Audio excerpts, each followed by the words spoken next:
teď.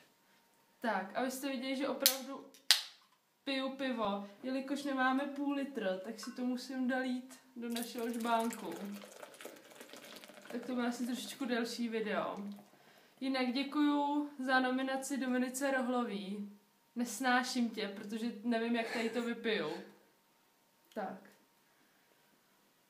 No, a dál bych chtěla nominovat kluka, co tohle natáčí, takže Daniela Rohlu. Čau, Dádo. Dále bych chtěla nominovat Ninu Pešovou, která se to sama trochu řekla, protože slíbila, že se pozrocí do přímého přenosu. A třetí bude náš trenér Petr Pořic. I když měl dneska zranění, tak doufejme, že mu to pivo pomůže.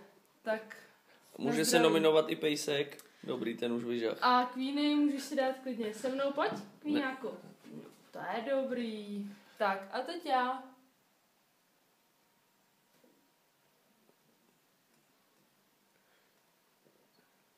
Dělej.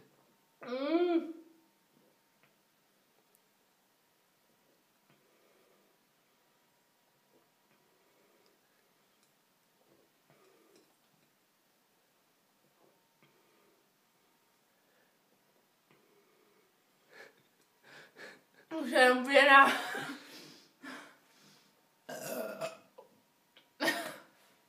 Závěrem. To si natáčel taky, takže jsem si nekrkla. Ahoj.